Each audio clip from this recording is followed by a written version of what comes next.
We are moving to different places, so one map is taking place on the actual place that's called Bohemian Paradise. And it's really beautiful nature with quite unusual rocky formations all around. And then we are moving to totally different, rather urban countryside. Kingdom Come Deliverance in Real. Eine Reise zu den echten Schauplätzen. Wählt eure Stadt, Herr.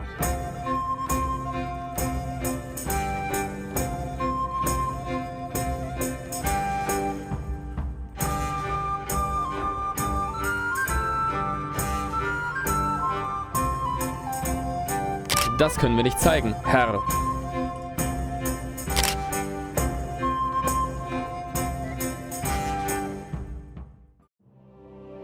Wir befinden uns in Kuttenberg, einst eine prächtige mittelalterliche Stadt und heute, naja, viel von ihrer Schönheit hat sie nicht eingebüßt. Sie ist voll mit historischen Bauwerken, verwinkelten Gassen und kleinen Läden.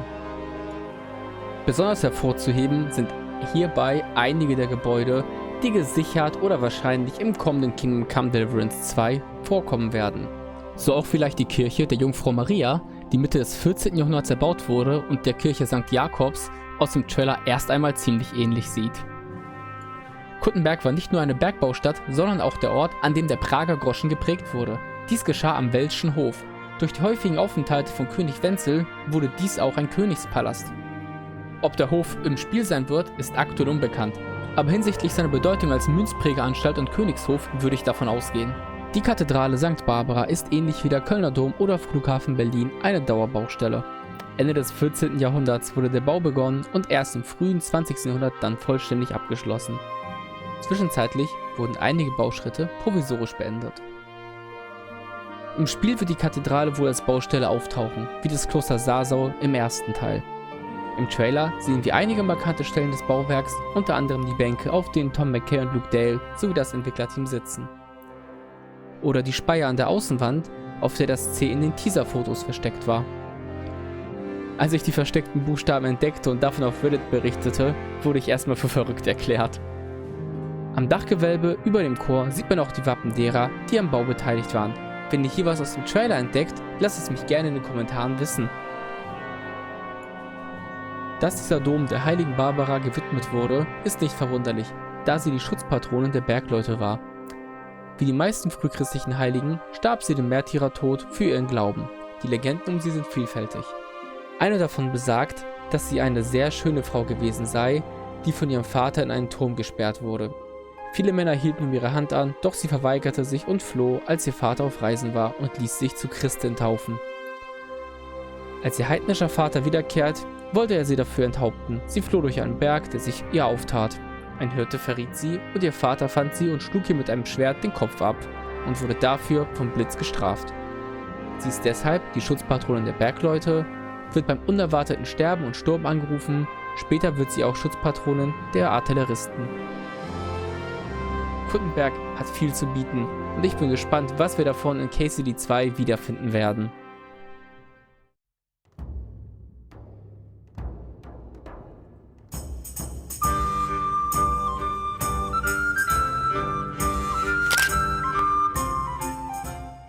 Maleschow liegt südwestlich von Kuttenberg und stammt aus dem frühen 14. Jahrhundert. Prägend für die Ortschaft ist die Festung Maleschow, die zur Zeit von Kingdom Come Deliverance 2 einer adligen Familie aus Kuttenberg gehört. Das eigentliche Banner im Spiel ist diese grüne Triskele, welche wir auch auf der Winzelsburg im Wappensaal finden. Anhand der Spielszenen und des Wappens können wir davon ausgehen, dass diese Schlachtenszene bei Maleschow verortet ist. Im 20. Jahrhundert ist die Burg zum Großteil leider verfallen und nur das Haupthaus wurde aktiv als Getreidespeicher genutzt.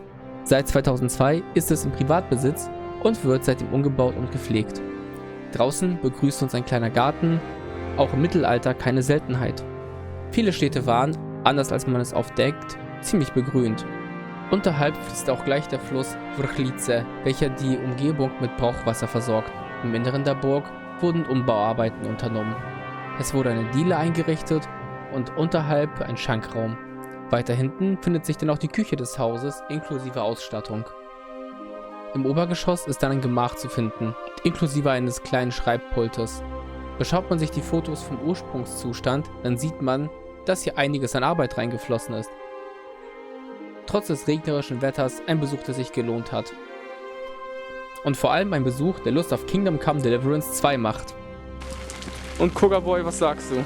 Geil, ich würde hier wohnen wollen. Sagst du, 450 € warm kann man sich gönnen? Aber würde ich sogar 500 zahlen.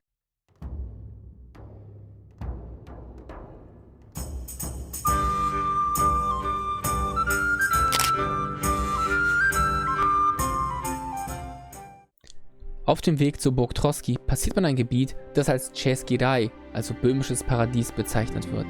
Es ist ein Ort mit ungewöhnlichen Felsformationen, Seen und tiefen Wäldern.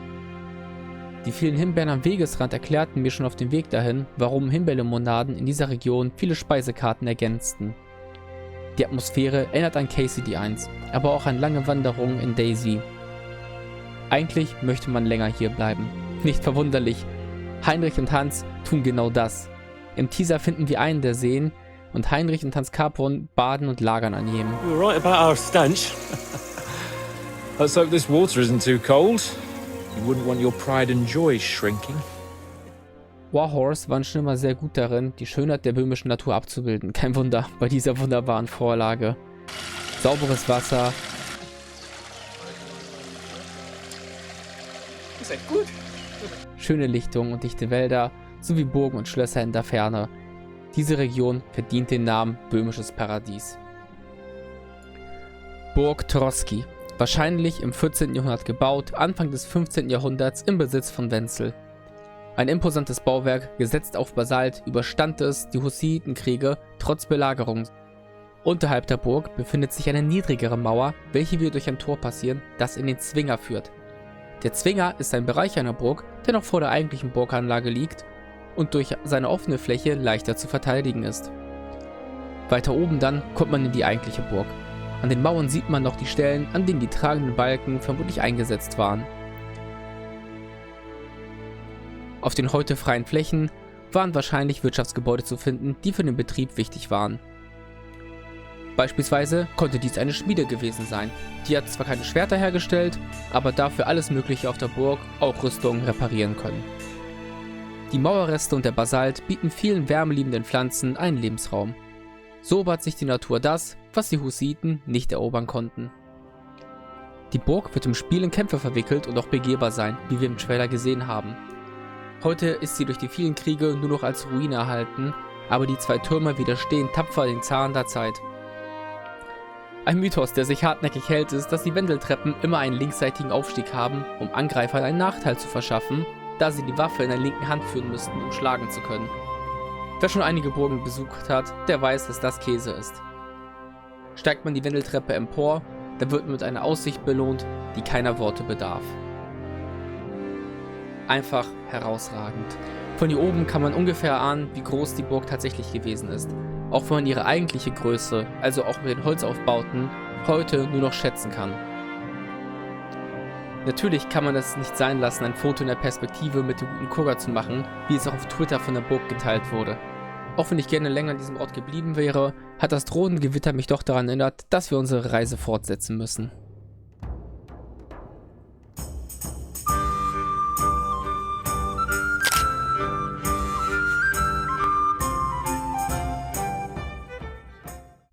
Im Süden kehren wir zu den Wurzeln zurück, zu Kingdom Come Deliverance 1.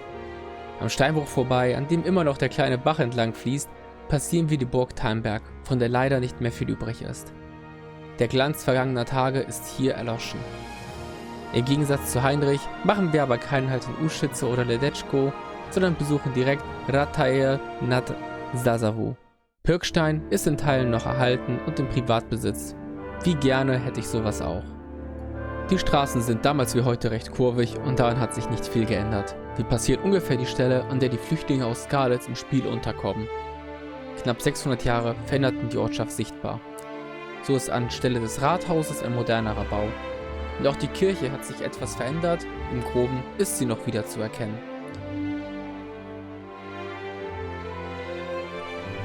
Die obere Burg ist leider ziemlich umgestaltet worden.